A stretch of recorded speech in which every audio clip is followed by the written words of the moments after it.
The obesity epidemic in New York City. Obesity has become a worldwide hot topic. But how much do we know?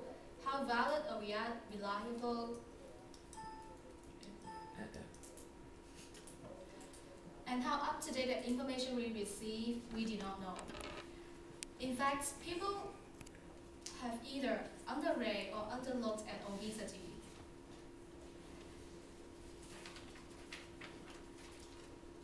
First, I will provide you the widely accepted definitions of obesity. Then I will examine with you the severity and populations of obesity. Then I will talk about the government reactions on preventions and reductions to obesity. Finally, I will guide you for realistic but healthy living tips. Obesity in children and adults are defined differently.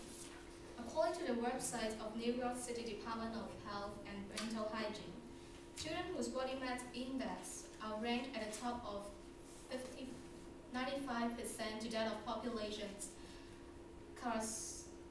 with respect to age and sex are defined as obese.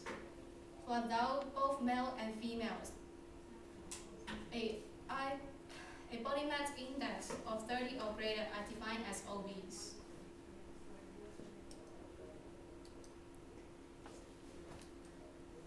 Here are the body mass index equations. For example, a woman who has 5 feet 3 inches should weigh between 107 to 141 pounds, and a man who is 5 feet 8 should weigh 122 to 161 pounds in order to consider as healthy. However, there are two limitations on the IBM. According to the National Heart, Lungs and Blood Institute, the IBM overestimate body fat in athletes and those who have a muscular bone. And it also underestimates body fat in older persons and others who have a who has loss in muscle mass. Obesity begins in early life. It is the worsened version of overweight. Overweight and obesity occurs when calorie consumed exceeds calorie use.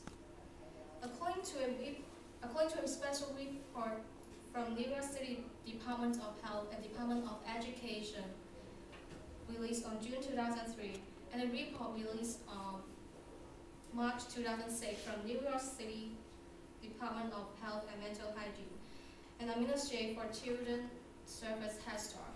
1 in 5 kindergarten and 1 in 4 Head Start children are obese. Obesity happens across cultures, but boys are slightly at higher risk than girls.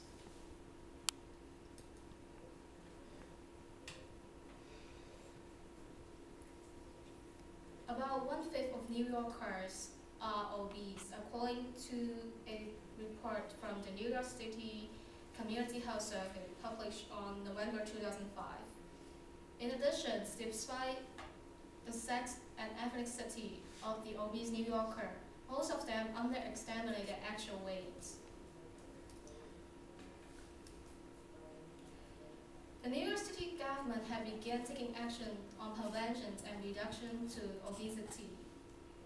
According to a news report by Roten on February 28, 2008, the City Council of New York has voted to issue 1,000 new permits for mobile foods and vegetable stands on lower income neighborhood where high rates of obesity has.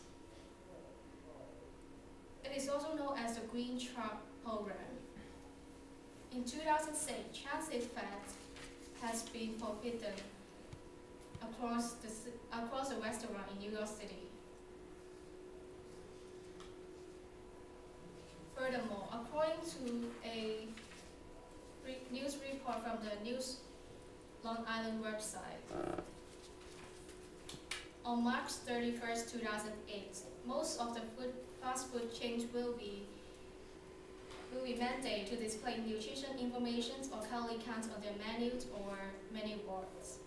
Nevertheless, the local brand of the National Restaurant Association is bringing up a lawsuit against it, according to a news post on the website of USA Today.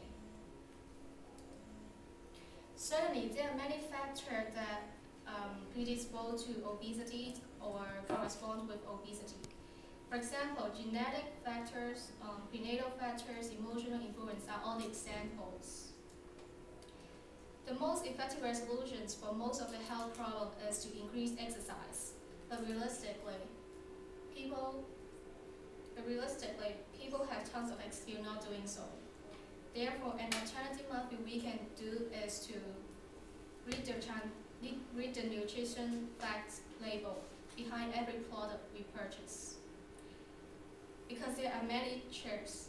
For example, according to the U.S. Food and Drug Administration, the no trans fat label can be applied to every product that contains trans fats of 0.5% or less. Therefore, many products that are not necessary or really contain no trans fats.